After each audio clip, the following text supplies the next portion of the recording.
അല്ലാഹുവിന്റെ ഹബീബ് മിഅ്റാജും കഴിഞ്ഞ് പോരുമ്പോ അഷ്റഫുൽ ഖൽഖ് തങ്ങൾ ചോദിക്കാ, പടച്ചോനെ, എന്റെ ഉമ്മത്തിന്റെ അടുത്തേക്ക് പോകുമ്പോ എന്റെ ഉമ്മത്തിന് സമ്മാനം വേണമല്ലോ, ആ സമ്മാനം തരാ. അതാണ് നിസ്കാരം. വാസ്തവത്തിൽ ആ നിസ്കാരമാണല്ലോ ഒന്നാമത്തെ ശരീഅത്തിലെ ഫർള്. ആ ഒന്നാമത്തെ ശരീഅത്തിലെ ഫർള് നിർബന്ധമാക്കിയത് അല്ലാഹു തആല മിഅ്റാജിന്റെ രാത്രിയിലാണല്ലോ. അല്ലാഹുവിന്റെ ഹബീബായ നബി തങ്ങൾക്ക് പല ലക്ഷ്യങ്ങളും മിഅ്റാജിലുണ്ട്. അതല്ല നമ്മുടെ വിഷയം. നബി തങ്ങൾക്ക് മിഅ്റാജ് ഉണ്ടായ രാത്രിയിലാണ് ഈ ഉമ്മത്തിന് പ്രധാനപ്പെട്ട ഒന്നാമത്തെ ഫർള്, ഈമാൻ കഴിച്ച് പിന്നുള്ള ഫർളായ നമ്മുടെ സംസാര വിഷയമായ നിസ്കാരം ഫർളാക്കുന്നത്. അവിടെ ഉണ്ടല്ലോ പ്രത്യേകത. ഒരൊറ്റ ഫർളും തിരുഹലറത്തിലേക്ക് വിളിച്ചു വരുത്തിയിട്ട് അല്ലാഹു തആല കൊടുത്തിട്ടില്ല. നിസ്കാരം എന്ന ഫർളോ തിരുഹലറത്തിലേക്ക് വിളിച്ചു വരുത്തിയിട്ട് കൊടുത്തു. അതെന്തിനാ? നബി തങ്ങളുടെ ആവശ്യപ്രകാരം നബിക്ക് കിട്ടിയ മിഅ്റാജിന്റെ അതേ അനുഭൂതി നമുക്ക് കിട്ടാനുള്ള വരമലായി അല്ലാഹു നിശ്ചയിച്ചതാണിത്. ഇതിനു മുമ്പ് ശരീരം കൊണ്ട് നടത്തുന്ന രണ്ടു തരം മിഅ്റാജ് നമുക്ക്, ആത്മാവ് കൊണ്ട് നടത്തുന്ന രണ്ടു തരം മിഅ്റാജ് നമുക്ക്. ഇത് നമ്മൾ ചെറിയൊരു പഠനം, വിശദമായി പഠിക്കാൻ നമുക്ക് ഉൾക്കൊള്ളാനും കഴിയില്ല, സമയമല്ല. വിശദമായ പഠനം ഇരിക്കട്ടെ, വളരെ ചെറിയൊരു ഹ്രസ്വമായൊരു പഠനം നമ്മുടെ നിസ്കാരത്തിന്റെ കർമ്മങ്ങളിലൂടെ, നമ്മുടെ നിസ്കാരത്തിന്റെ ആത്മാവിലൂടെ, നമ്മുടെ നിസ്കാരത്തിലെ മന്ത്രങ്ങളിലൂടെ നമ്മളിങ്ങനെ നോക്കിയാൽ ആത്മീയമായും ശാരീരികമായും നമ്മൾ മിഅ്റാജിലാണ്. ഈ മിഅ്റാജ് 2 റക്അത്ത് നിസ്കാരം ജീവിതത്തിൽ 70 വയസ്സ് നിസ്കരിച്ചിട്ടുള്ള ആൾ, 60 വയസ്സ് നിസ്കരിച്ചിട്ടുള്ള ആൾ, 50 വയസ്സ് നിസ്കരിച്ചിട്ടുള്ള ആൾ, 40, 30, 35, 45 ഒക്കെ വയസ്സ് നിസ്കരിച്ചിട്ടുള്ള ആളുകളാണല്ലോ നമ്മുടെ കൂട്ടത്തിൽ. നമ്മളൊന്ന് ആലോചിച്ചു നോക്കി, ജീവിതത്തിൽ ഒരിക്കലെങ്കിലും ആത്മീയമായി ശാരീരികമായി നമ്മൾ ഈ മിഅ്റാജിന്റെ അനുഭവങ്ങളിലൂടെ പ്രയാണം ചെയ്തൊരു നിസ്കാരം നിസ്കരിച്ചിട്ടുണ്ടോ? 2 റക്അത്ത്. 2 റക്അത്ത് വേണം. ഇത്രല്ലാത്ത ഏത് നിസ്കാരം ഒരു നിസ്കാരാകാൻ. അതിനപ്പം ഈ 2 റക്അത്ത് എന്ന് പറയുന്നത് ഇപ്പൊ ചുരുങ്ങിയ ഒരു നിസ്കാരം 2 റക്അത്ത്. ഈ 2 റക്അത്ത് നമ്മൾ നിസ്കരിച്ചു നോക്കി. അല്ലാഹുവിന്റെ നിയമം ആ കൃത്യമായ അളവില. പടച്ച തമ്പുരാന്റെ തിരുഹദ്റത്തിലെത്താൻ വേണ്ട എല്ലാ ചിട്ടയും നമ്മോടും പറയുന്നുണ്ട്. പക്ഷെ നമുക്ക് ബാധകമായ രീതിയിലാണ്. ഇന്നനി അനല്ലാഹ്. മൂസാ നബി അലൈഹിസ്സലാമിനോട് അല്ലാഹു തആല വെളിച്ചം കണ്ട ദിക്കിലേക്ക് തീ പിടിക്കാൻ വേണ്ടി ചെന്ന മൂസാ നബി അലൈഹിസ്സലാമിനോട് അല്ലാഹു തആല പ്രത്യേകമായി മറനീക്കി സംസാരിക്കുന്നു. മൂസാ നബി ആ സംസാരം കേട്ട് ആസ്വദിക്കുന്നു. അതുകൊണ്ടാണ് മൂസാ നബി കലീമുല്ലാഹ് എന്ന് വാഴ്ത്തപ്പെടുന്നത്. ആ മൂസാ നബി അലൈഹിസ്സലാമിനോട് അല്ലാഹു തആല ഈ തിരുസന്നിധാനത്തെ കുറിച്ച് പറഞ്ഞത് ഇത് അല്ലാഹുവാണ്. ഈ അല്ലാഹുവിന്റെ തിരുസന്നിധാനത്തിലേക്ക് പ്രവേശിക്കുമ്പോൾ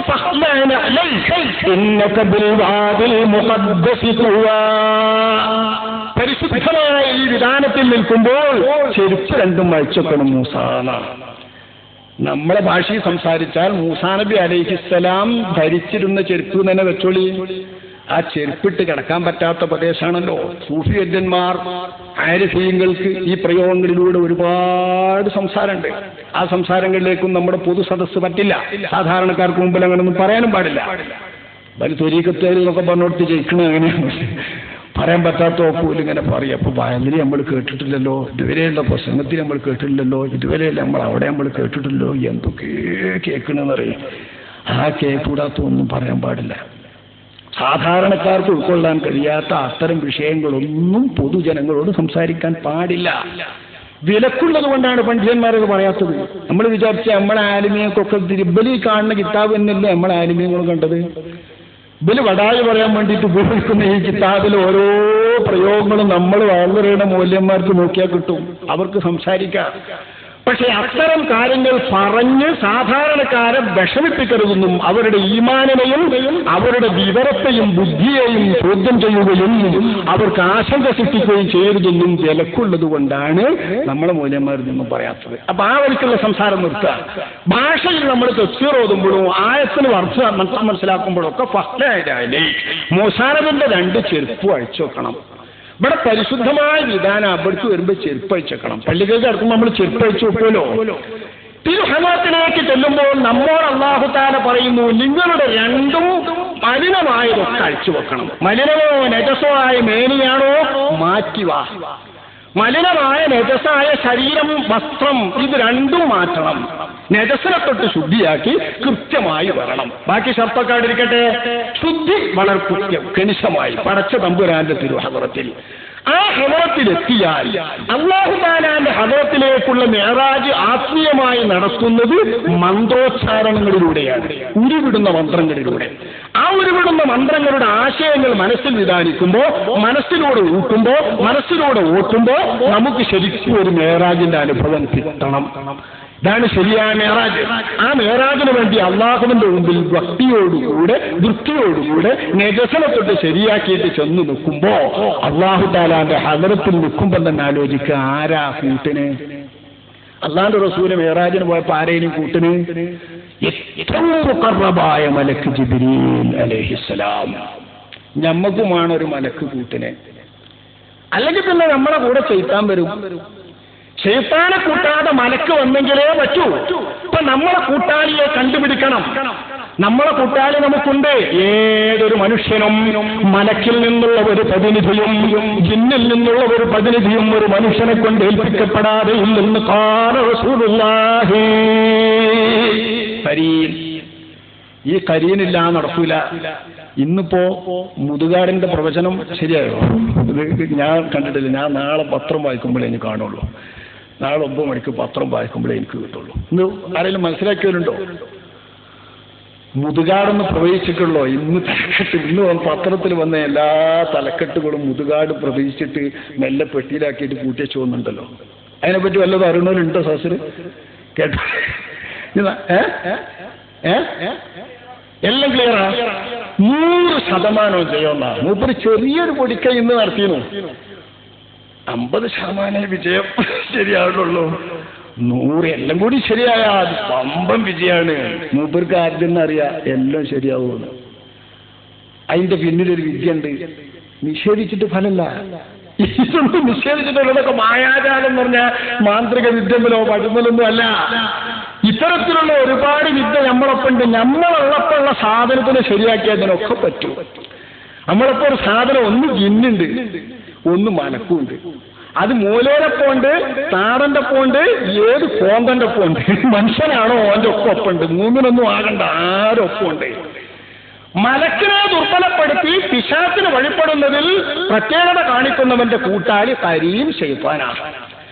ശൈത്താനെ അടിച്ചമർത്തി അവന്റെ ഉപദേശങ്ങളൊക്കെ മാറ്റിയിട്ട് മലക്കിന്റെ വിചാരങ്ങൾ ഹാത്തറുകൾ ശരിക്കും കൊണ്ടുവരുന്നവനാണെങ്കിൽ അവൻ മലക്കിന്റെ കൂടിയാ. നമ്മളിവിടെ മലക്കും പിശാച്ചും കൂടെയുള്ള ഏത് നിസ്കാരക്കാരനും, ഞാൻ മുതുകാടിന്റെ ഭാഷ സംസാരിച്ചു വിട്ടതേനും അവിടേക്ക് ഈ കരീന്ന് നോക്കിക്കോളി. ഈ കരീന്നെ സ്ഥലത്ത് എടുക്കുന്നതിനാണ് വിട്ടെടുത്താൽ എല്ലാ പത്രോഫീസിന്റെ അടുത്ത് എത്തും. അടിച്ചു വന്ന പത്രത്തിന്റെ ഒക്കെ താളുകൾ നോക്കിയിട്ട് കരീനൊപ്പം കൊണ്ടുവരും. ഇന്ന് മനോരമന്റെ തലക്കെട്ടിതാണ്, മാതൃഭൂമിന്റെ തലക്കെട്ടിതാണ്, മാധ്യമത്തിന്റെ തലക്കെട്ടിതാണ്. അടിച്ചു കഴിഞ്ഞത് അവിടെ ഉണ്ടാവുമല്ലോ. ആ അടിച്ചതും അല്ലെങ്കിൽ ശരിയാക്കി വെച്ചതൊക്കെ കൃത്യമായിട്ട് കിട്ടും. ഇനി ചെറിയ ഏതെങ്കിലും സൂത്രപ്പണികൾ, നാടൻ പണിയുണ്ടെങ്കിൽ അങ്ങനെയും കിട്ടും. രഹസ്യമായിട്ടുള്ളതുണ്ടെങ്കിൽ അതൊന്നും അല്ലത്. ഇത് ശരിക്ക് കുറച്ചൊന്നും പിടിച്ചത് നോട്ട് സാധനത്തിന്റെ ഉള്ളിൽ കടലാസ് ഇട്ടിട്ട് നോട്ട് കാണാൻ, നോട്ട് ഇട്ടിട്ട് ടിക്കറ്റ് കാണാൻ വെച്ചല്ലേ. അവിടെ ഇപ്പൊ കുറെ അത്ഭുതമുണ്ട്. ഈ അത്ഭുതങ്ങളൊക്കെ കറാമത്തല്ല. ഇത് കാണിക്കുന്നവരൊക്കെ വിദ്യന്മാരുമല്ല. ഇനി ഏതെങ്കിലും ഒരു മനുഷ്യൻ കാണിച്ചാൽ അതുകൊണ്ട് അവരെ ദൈവമാക്കും വേണ്ട. അതൊക്കെ വിവരം കുറഞ്ഞവനെ ആക്കുള്ളൂ. നമ്മൾ എത്രയോ ഭൂതങ്ങളെ കണ്ടതാ, എത്രയോ ശൈത്താന്മാരെ.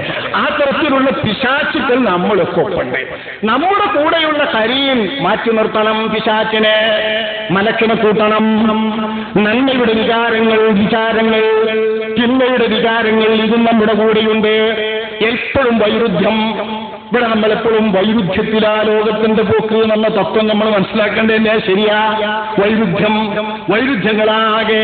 ബുദ്ധിയോടൊപ്പം ഹവായുണ്ട്, ദീനിനോടൊപ്പം ദുന്യാവുണ്ട്, മലക്കിനോടൊപ്പം ശൈത്താനുണ്ട്, വിശേഷണങ്ങൾ സിദ്ദിഖിനോടൊപ്പം കദിബുണ്ട്, ഹെൽമിനോടൊപ്പം ത്വയ്ഷുണ്ട്, ഹെൽസിനോടൊപ്പം കനാഅത്തുണ്ട്.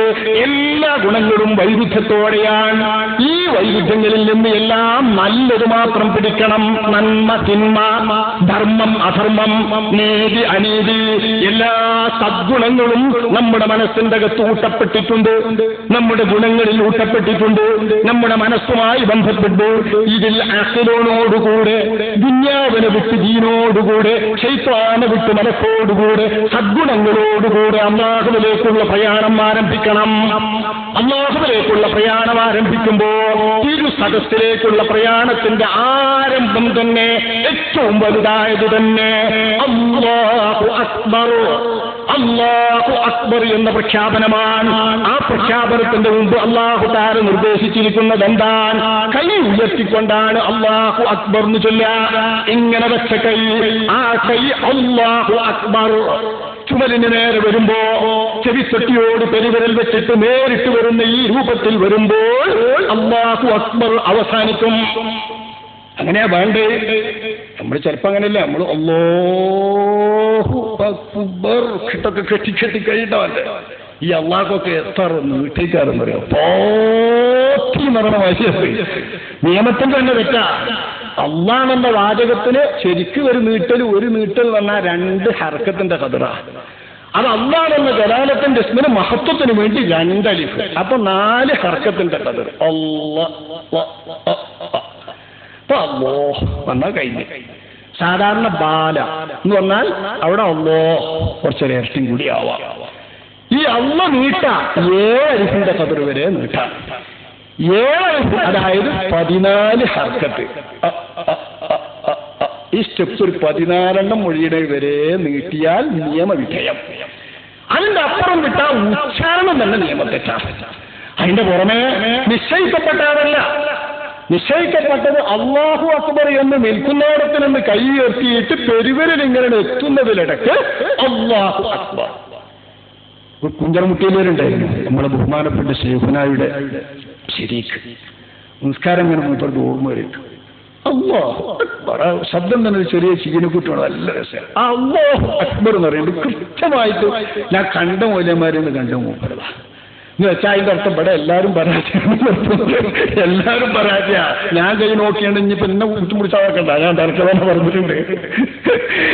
ഇവിടെ ഉടുണ്ടടിച്ചിട്ടവരാ മുഴുവൻ, കണ്ടുപൊട്ടിയവരാ മുഴുവൻ. പക്ഷെ പറയാനായിരിക്കും വേണ്ടേ, നിസ്കാരത്തിന്റെ രൂപം എങ്ങനെയെങ്കിലും പറയണ്ടേ? അതൊക്കെ നടത്തുന്നതല്ല പറയുന്നത്. അല്ലാഹു അക്ബർ എന്ന് ഇവിടെ നിന്ന് നമ്മൾ പറയുമ്പോഴേക്ക് 2 കയ്യാ. ദുന്യാവ് മോചിപ്പിച്ചൂനെ നമ്മൾ കേട്ടിട്ടുള്ളൂ. ദുന്യാവും ആഖിറവും മോചിപ്പിക്കാനാ അല്ലാഹു തആല 2 കയ്യും ഉയർത്തിയിട്ട് നമ്മുടെ മനസ്സിൽ നിന്ന് ദുന്യാവും ആഖിറവും 2ഉം വിടുക. 2 ലോകത്തിൽ നിന്നുമുള്ള ഏർപ്പാടാണ് അല്ലാഹു അക്ബർ എന്ന് നമ്മൾ പറയുമ്പോൾ നമ്മൾ നടത്തുന്നത്. ആ ശബ്ദത്തിന്റെയും അർത്ഥം അതാണല്ലോ, അല്ലാഹു അക്ബർ, അല്ലാഹുവാണ് അക്ബർ മിൻ കുല്ലിൽ മൗജൂദാത്ത്. എല്ലാ ഉള്ള വസ്തുക്കളെക്കാളും ഉണ്മകളെക്കാളും അല്ലാഹുവാണ് മഹത്വമുള്ളത്. സ്വർഗനരകത്തേക്കാൾ, സിറാത്തിനേക്കാൾ, ആഖിറത്തിലെ വസ്തുക്കളേക്കാൾ, അർശിനേക്കാൾ, കുർസിയിനേക്കാൾ, അല്ലാഹുവിന്റെ പടപ്പുകൾ മുഴുവത്തേക്കാൾ നിരൂപിക്കപ്പെടുന്ന ഏത് കാര്യങ്ങളുണ്ടോ അതിലെല്ലാം അല്ലാഹുവാണ് വലുത്. സ്വർഗവും നരകവും എനിക്ക് പ്രശ്നമല്ല. നമ്മൾ നിസ്കരിക്കുമ്പോഴും വിധേയമാക്കപ്പെടുന്നതും നമ്മുടെ മനസ്സിനെ കൊണ്ടുവരുന്നതും ഈ അർത്ഥത്തിലാണല്ലോ. അല്ലാഹുവിന് വേണ്ടി നിസ്കരിക്കുന്നു. ഇമാം റാസി റളിയല്ലാഹു അൻഹുവിന്റെ വീക്ഷണപ്രകാരം സ്വർഗത്തിന് വേണ്ടി നിസ്കരിക്കുന്നു എന്നാ വിചാരമെങ്കിൽ നിസ്കാരം ബാത്തിലാണെന്നാണ് മൂപ്പര് പറയണ്ടേ. സ്വർഗത്തിന് വേണ്ടിയിട്ടാണ് നിസ്കരിക്കുന്നതെന്ന് പറഞ്ഞാൽ ആ നിസ്കാരത്തിലെ നിയ്യത്തിന്റെ നേരത്ത് അതാണ് സംസാരമെങ്കിൽ, വിചാരമെങ്കിൽ നിസ്കാരം ബാത്തിലാണ്. അത്ര തന്നെ സഹായം മുഴുവൻ പറഞ്ഞില്ലെങ്കിലും അല്ലാഹ് എന്നാണ് അപ്പം കരുതേണ്ടത് എന്ന് ഉറപ്പാണല്ലോ. ചുരുങ്ങിയ നിയ്യത്തിന്റെ വാചകം, ചുരുങ്ങിയ നിയ്യത്തിന്റെ ഉള്ളടക്കം ഇതാണ്. അല്ലാഹ്ക്കും വേണ്ടി നിസ്കരിക്കുക. അല്ലാഹ്ക്കും വേണ്ടി എന്ന് പറഞ്ഞാൽ ലാലുഹവാദില്ല, അല്ലാഹുവിന്റെ പ്രതിഫലം കിട്ടാനല്ല, അല്ലാഹുവിന്റെ ഇഖാബിൽ നിന്ന് രക്ഷ കിട്ടാനല്ല, നരകത്തിൽ നിന്ന് കാക്കപ്പെടാനല്ല, സ്വർഗപ്രവേശനം കിട്ടാനല്ല, ദുനിയാവിലെ സുഖങ്ങൾക്ക് വേണ്ടിയല്ല, പനി വിടാനല്ല, രോഗം മാറാനല്ല, ഉദ്ദേശം സഫലമാകാനല്ല, മറ്റൊരാവശ്യവും എനിക്കില്ല. ഇല്ല, എന്നെ പടച്ച റബ്ബ്, ആ റബ്ബിന് വേണ്ടി വിധേയപ്പെടാൻ നിർദ്ദേശിക്കപ്പെട്ട അടിമ, ഉടമക്ക് മുന്നിൽ നിൽക്കുന്ന, വിധേയപ്പെട്ട് നിൽക്കുന്ന വിനയമുള്ള അടിമ, ആ അടിമത്വം പ്രകടിപ്പിക്കാൻ വേണ്ടിയിട്ട് കാണിക്കുന്ന വിദ്യയാണ് നിസ്കാരം.